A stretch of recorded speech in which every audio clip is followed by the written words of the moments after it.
할렐루야. 말씀을 전하기 전에 이번 주부터 몇 주간은 수요 예배는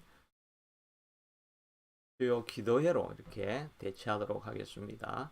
7시 30분에 예배가 없고 저녁 9시경에 하는 기도회로 당분간은 대체하도록 하겠습니다. 저는 오늘 주님 주신 말씀을 통해서 실족하지 않도록이라는 제목으로 은혜를 나누기를 원합니다. 실족하다 하는 말은 낙심하다 이런 말과 같은 뜻이지요. 낙심해서 떠나는 게 실족하는 것인데 실족하지 않도록 낙심하지 않도록 이런 제목의 말씀입니다. 요즘 아마 가장 힘든 사람들이 있다고 한다면 소상공인들, 직장인들은 또 괜찮겠지만 자영업 하시는 분들이 가장 큰 고통을 호소하고 있습니다. 8월이 지나고 나면 이제 모든 락다운이 풀려지고 안정이 되리라 하는 그런 기대를 오히려 안 가졌으면 모르겠는데 가지고 있다가 다시 델타 변이 때문에 옥죄는 이런 또 일들이 있어지고 길이 변화가 보이지 않으니까 사람들은 임대료는 내야 되고 힘든 시간들을 지내가는 것 같습니다. 그래도 카나다 사람들은 정부 보조금이 이렇게 나오고 하니까 절망 가운데서도 그래도 살 길을 이렇게 가지고 살아가는데 한국 같은 경우는 정말 국가 보조금이라는 것이 뭐 쥐꼬리만한 정도가 되지요. 그러니 더 이상 미래가 보이지 않아서 극단적인 선택을 하는 그런 사람도 있는 것을 보게 됩니다. 끝이 보이는 터널이면 지나갈 텐데 끝이 보이지 않는 길을 지나가다 보니까 사람들이 낙심하고 어려운 가운데 처하는 것 같습니다. 소상공인들뿐만 아니라 우리 모두가 다 인생을 지나가면서 이런 과정들을 지나가게 되지요. 끝이 보이는 터널인 것 같으면 그래도 인내하면 미래의 희망이 있다는 생각을 가지고 앞으로 나아갈 수가 있는데 전혀 끝이 보이지 않는 길을 걸어가고 있을 때 사람들은 절망하고 낙심하고 또 포기하고 타락하는 그런 일들을 끊임없이 우리가 보게 됩니다. 우리 자신들도 그런 길들을 끊임없이 걸어왔던 것을 보게 됩니다. 모세도 홍해를 지나가려고 하기 전에 홍해는 눈앞에 가로막혀 있는데 뒤에서 애국 군대가 바로가 마음을 변신해서 쫓아와서 이스라엘 군대를 섬멸하려고 할 때 좌우에는 또 산이 있고 전혀 갈 곳이 없는 진퇴양난의 그런 길에 빠져 있었던 적이 있었습니다.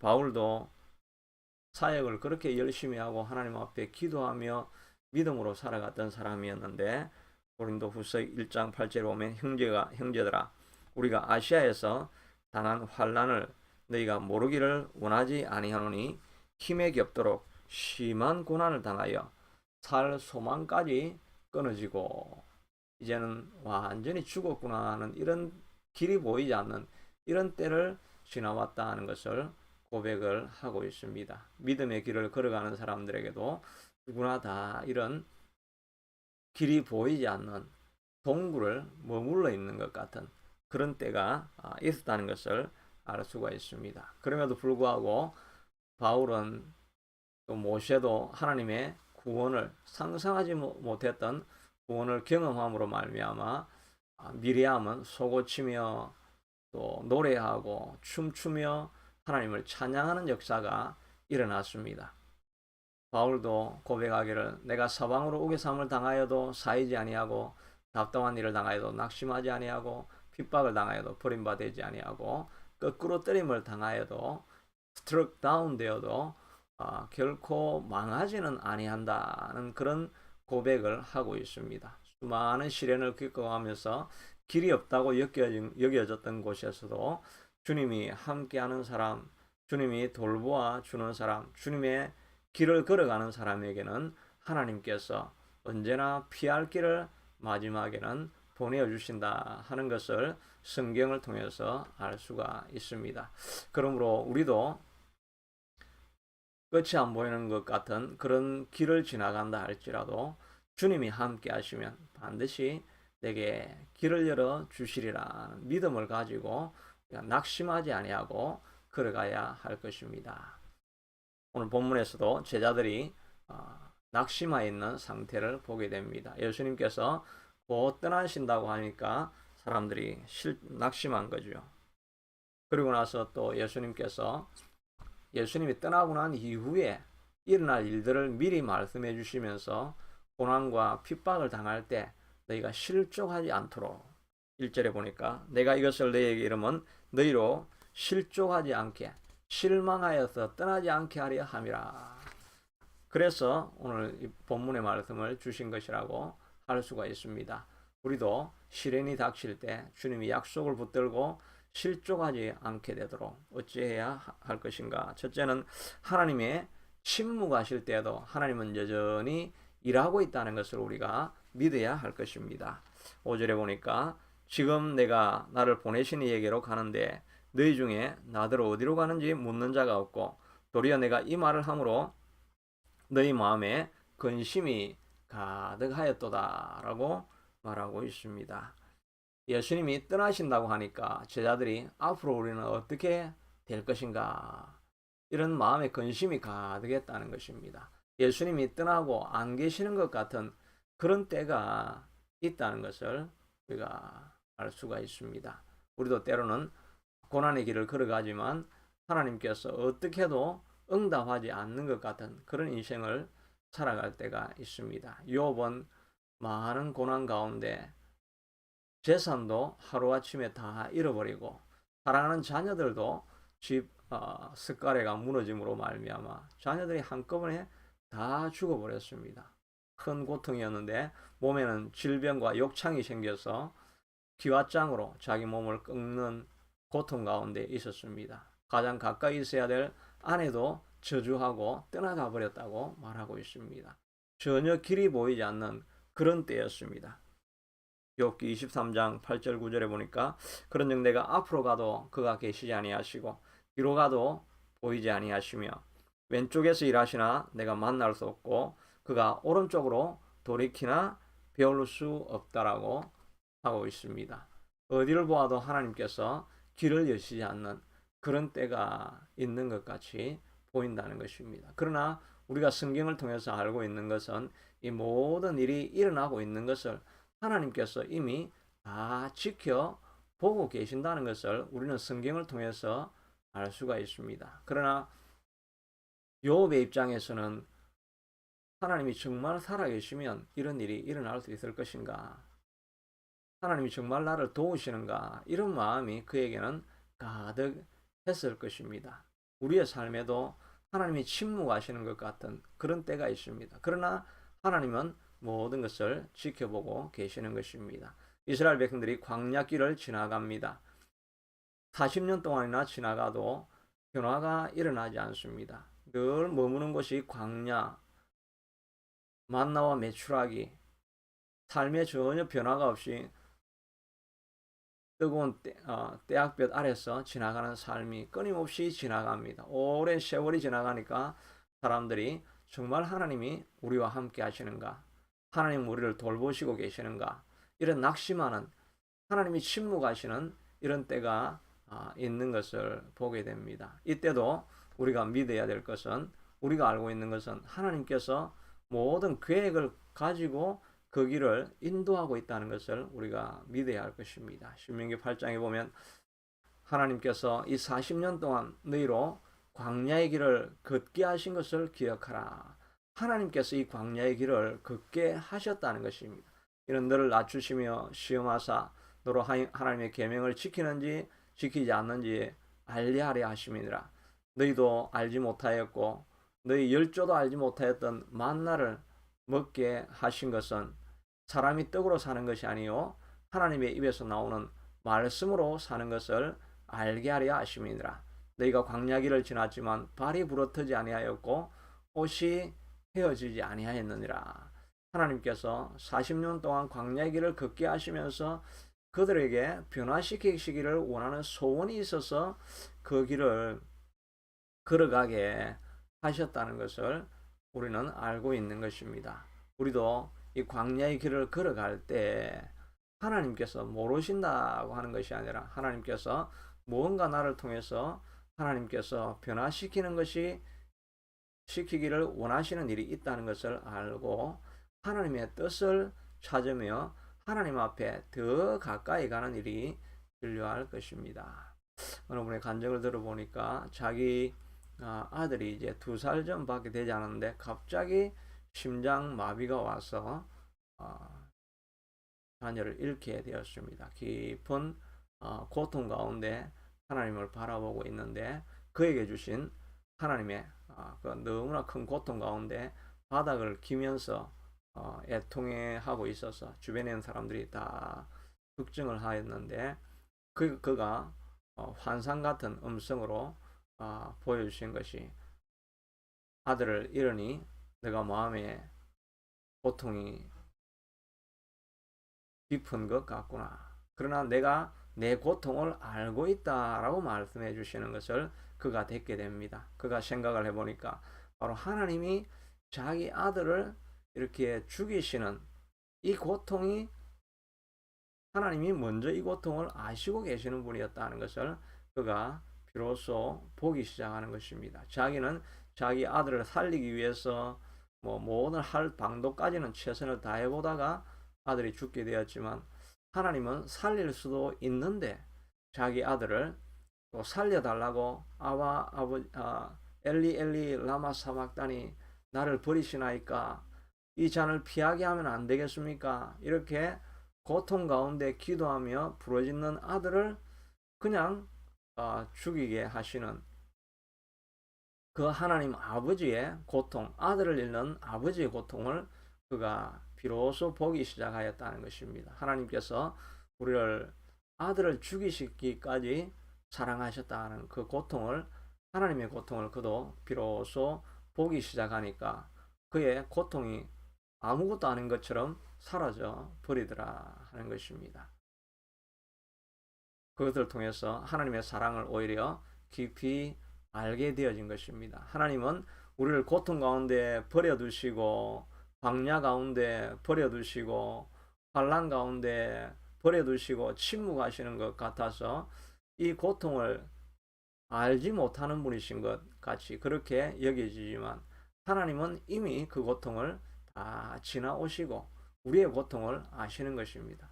정말 하나님께서 그런 고통을 겪지 아니하시고 우리에게 고통을 주신다고 하면은 하나님은 정말 몰인정하고 우리에게 상관이 없는 그런 분으로 다가올 수도 있을 것입니다. 그러나 하나님께서 먼저 자기 아들을 주는 고통을 이미 당하시면서 우리를 사랑하시는 것을 보여주셨기 때문에 고통 가운데서도 우리는 하나님의 사랑을 의심하지 않아야 할 것입니다.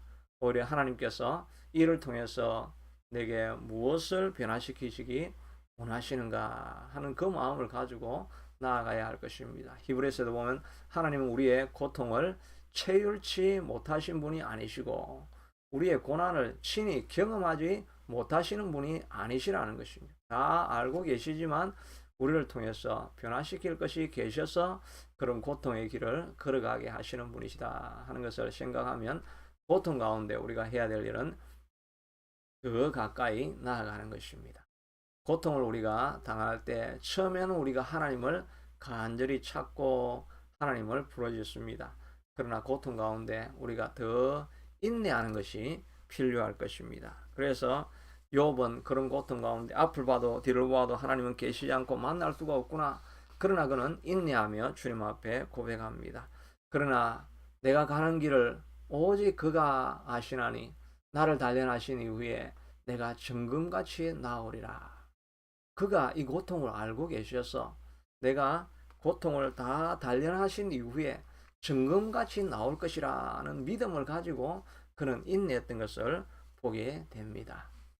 다윗도 광야의 길을 삶과 죽음이 한 걸음밖에 아니라고 하면서 끊임없이 죽음의 길을 오가는 생명의 위협을 느끼는 삶을 십수년 동안 그렇게 했지만 아무런 변화가 일어나지 않으니까 그의 마음 가운데 두려움이 찾아오기 시작하는 것입니다. 그래서 사무엘상 27절에 보면 27장에 보면 다윗이 그 마음에 생각하기를 내가 후일에는 사울의 손에 붙잡히리니 사람들이 땅으로 블레셋 사람들이 땅으로 피하여 들어가는 것이 좋으리라. 그가 두려움이 가득 찬 것입니다.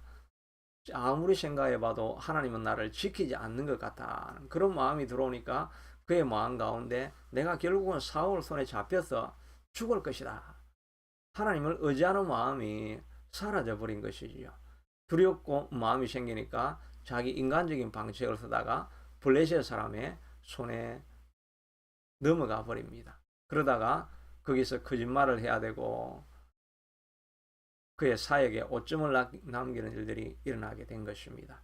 나오미도 마찬가지였죠. 흉년이 드니까 두려운 마음이 생겨 이 땅에 하나님의 약속해 주신 이 땅에 머물러 있다가는 내가 아무래도 망할지도 모르겠다. 그런 생각이 들어서 모압 땅으로 이방의 땅으로 건너가 버린 것입니다. 아브라함도 약속의 땅 가나안 땅으로 불러주셨으면 그 자리에 머물러 있어야 되는데 어찌 되든지 간에 하나님께서 내 인생은 책임지실 것이다 하는 생각을 가지고 예배하는 자리에 바로 그 자리에 머물러 있어야 되는데 내가 어떻게 하면 살 수 있을까 두려운 마음이 생기니까 애굽으로 내려갔다가 자기 아내를 빼앗기려고 버릴 수 있는 그런 상황을 맞이하게 되지요. 두려운 마음이 있을 때 오히려 우리는 끝까지 인내하는 마음을 가지고 하나님이 하라고 하신 일을 계속 머물러서 그 일을 감당해 나가야 할 것입니다. 아무리 상황이 악화되어져도 하나님이 있으라고 하는 곳에 그대로 머물고 있을 때 하나님께서 거기를 지켜주시게 되는 것입니다. 아무리 어려움이 있어도 느헤미야는 하나님이 성벽을 세우라고 하시는 그 사명을 그냥 끝까지 붙들고 있으니까 하나님께서 나머지 모든 것들을 이렇게 세우시고 나중에는 그를 대적하려고 하는 사람들이 두려워 떨게 만드는 일을 일어나게 한 것입니다. 그러므로 우리는 하나님이 침묵하시는 것 같을 때에도 더욱더 인내하고 주님의 사랑을 믿고 주님 앞에 더욱더 가까이 나아가야 할 것입니다. 둘째는 어려움이 찾아올 때 핍박이 찾아오는 것이 당연하다는 것을 우리가 인정을 해야 하는 것입니다. 2절에 보니까 사람들이 너희를 출교할 뿐 아니라 때가 이르면 물론 너희를 죽이는 자가 생각하기를 이것이 하나님을 섬기는 일이라 하리라. 예수님이 떠나고 나면 어떤 일이 일어나야 될 것이냐 하니까 사람들이 자기를 죽이는데 아주 사명감을 가지고 그리스도인을 죽이려고 한다는 것입니다. 그냥 미워해서 죽이는 것이 아니라 이 일을 하는 것이 하나님의 명령이기 때문에 내가 너희를 죽인다라고 하면서 사명감을 죽이고 찾아오는 사람들이 있습니다. 이런 사람들은 정말 무서운 사람들이죠. 오히려 미워하거나 이렇게 해서 우리를 핍박하고 이렇게 하는 사람은 자기도 양심의 가책이 있는데 아예 사명감을 가지고 죽이려고 하면서 내가 의를 해야 한다고 이렇게 생각하는 사람이 있다고 한다면 그 사람들은 정말 감당할 수 없는 사람들이죠.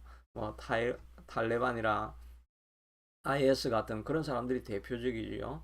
그 사람들은 사람을 목을 쳐서 참수를 하는 것을 부끄러워하지 않습니다. 그것에 대한 죄책감이 없습니다. 그냥 그걸 죽이는 것이 자기 신을 위하는 일이라고 생각을 하니까 그런 사람들 앞에서는 뭐 인정이나 이런 게 아무것도 없는 정말 무서운 사람들이 되는 것이지요.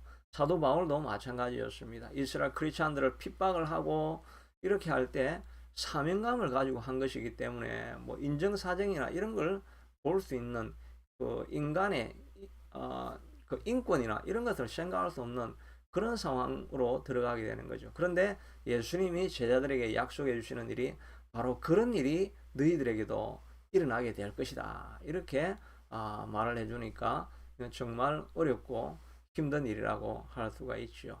이런 문제를 우리의 삶에 적용해 보면 오늘날 우리에게는 이런 카나다 사회 또 한국 사회에서는 이렇게 사명감을 가지고 죽이려고 하는 이런 일은 우리가 일어나지 않죠. 그러나 우리가 영적으로 보면 끊임없이 우리를 억압하고 눌러서 우리를 어떻게 하든지 죽이고 눌러서 하나님의 일을 감당하지 못하게 하는 일들이 끊임없이 우리에게 일어나는 것을 보게 됩니다. 믿음의 길로 걸어가려고 하면 저항하고 우리를 핍박하고 억압하려고 하는 세력들이 끊임없이 일어나는 것을 보게 되는 것입니다. 가데스 바네아에서 12명의 정탐꾼이 돌아왔다가 보고를 합니다. 2명이 아니다. 여호와께서 우리를 기뻐하시면 우리를 그 땅으로 인도하여 들으시고 그 땅을 우리가 차지할 수 있을 것이다. 그들은 우리의 밥이다. 이렇게 믿음으로 선포하고 나가면 수많은 사람들이 박수를 치고 믿음의 길을 걸어가 봅시다. 이렇게 따라와야 되는데 오히려 나머지 10명이 그들은 아낙 자손들이 있을 뿐만 아니라 성은 다 요새화되어져 있어서 우리는 그들에게 메뚜기와 같은 존재다. 이런 이야기를 하니까 10명의 이야기를 온 백성들이 다 따라가는 것입니다. 그래서 모세를 돌로 쳐서 죽이려고 하고 여호수아와 갈렙을 오히려 죽이려고 하고 백성들이 밤새도록 눈물을 흘리며 애통을 하는 일이 있었죠. 수많은 사람들이 오히려 믿음의 길을 걸어가려고 하는 것보다 오히려 더 많은 사람들이 반대하고 대적하고 믿음의 선포를 하려고 하면 그것을 무시하고 억압하려고 하는 일들이 많이 있는 것입니다. 그러므로 믿음의 길을 끝까지 걸어가려고 하면 얼마나 많은 대적과 반대 세력이 있을 것을 이미 기대하라는 것입니다. 그러니까 예수님께서 실족하지 않도록 믿음의 길을 걸어가려고 하면 여러 가지 반대가 있을 것이니까 실족하지 않도록 이미 예수님께서 부탁을 해주시고 있지 않습니까? 실족하지 않으려고 하면 어떻게 해야 되겠습니까? 그 길은 바로 하나님 앞에 끊임없이 기도하면서 물으며 나아가는 것입니다. 느헤미야가 성벽을 지으려고 할 때 얼마나 많은 대적들이 끊임없이 공격을 합니까? 산발락과 도비아와 게셈 사람, 아라비아 사람이 일어나가지고 외부에서 끊임없이 그 사역을 중단하게 하려고 애를 씁니다. 그뿐만 아니라 내부적으로도 사람들이 백성들이 끊임없이 그 일을 중단하고 빨리 와서 외적의 공격에서부터 우리를 좀 먼저 구해달라고 끊임없이 10번이나 와서 불렀다라고 이야기를 하지요. 또 내부에 있는 세력들이 끊임없이 산발락과 도비아와 연합을 해서 어떻게 하면 느헤미야를 암살할 수 있을까? 이런 괴략들을 계속해서 쓰면서 내부적으로 자기들을 느헤미야를 공격하려고 하는 이런 세력들도 끊임없이 일어나게 됩니다. 느헤미야가 이 길을 어떻게 이기며 나아갔습니까?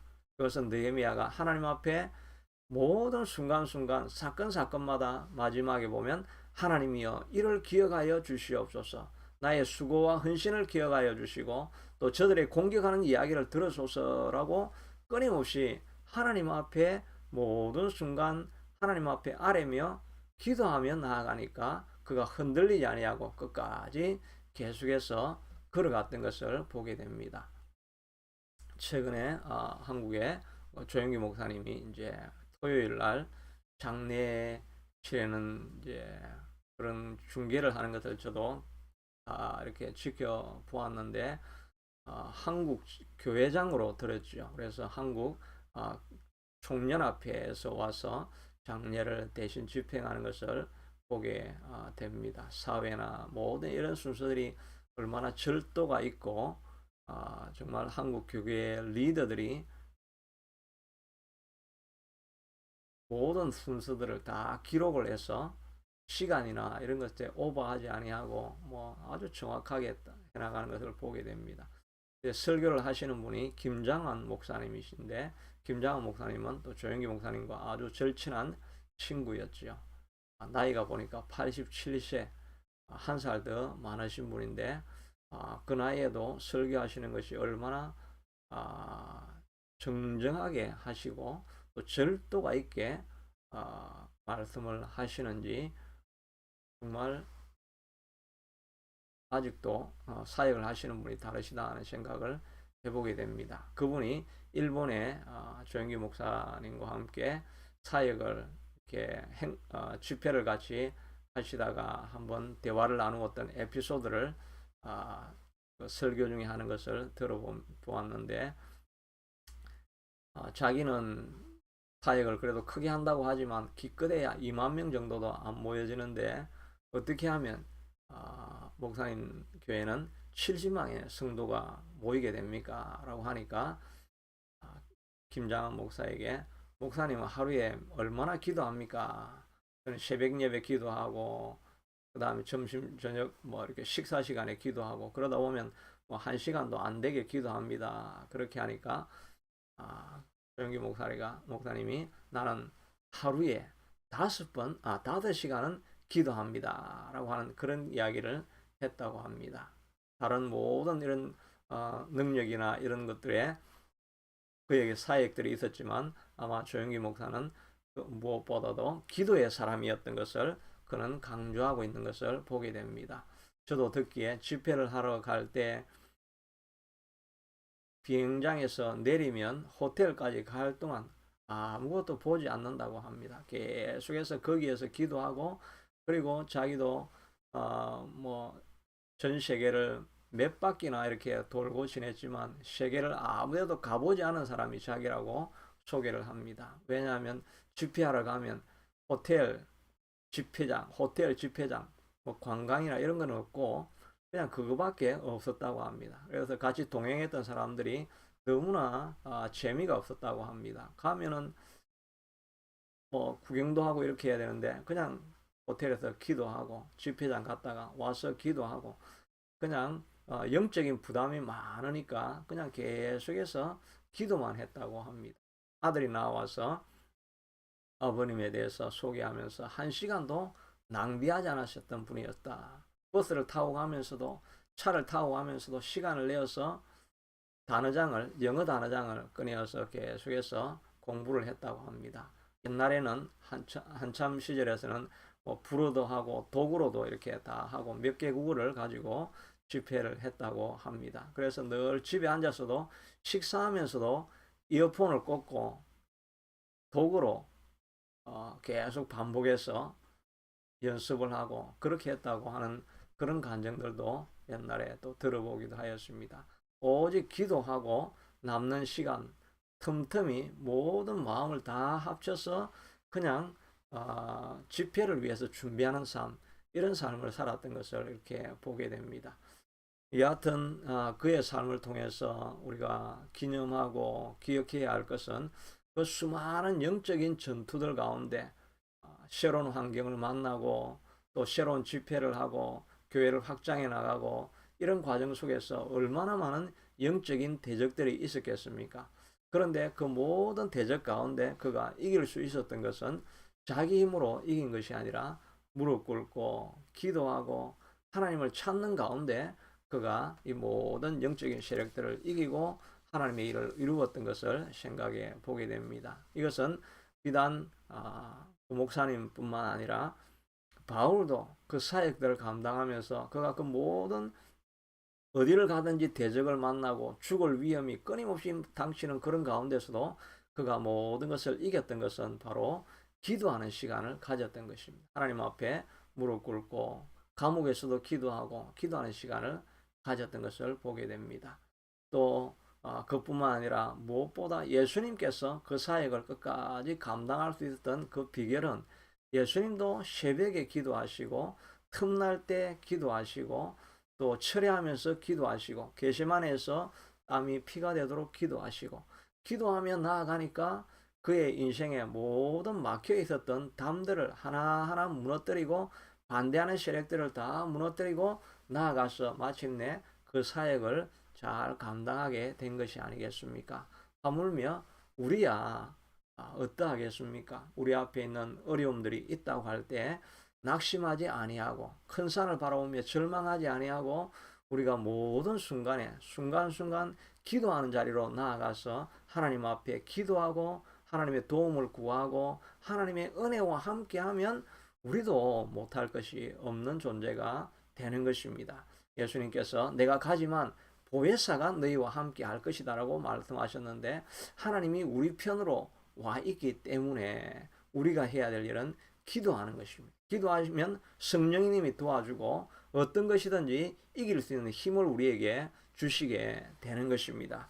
우리가 이런 때에는 같이 모여서 기도해야 되지만 같이 모여서 기도할 환경은 되지 아니하지만 그러나 혼자서라도 우리가 해야 될 일은 기도하는 것입니다.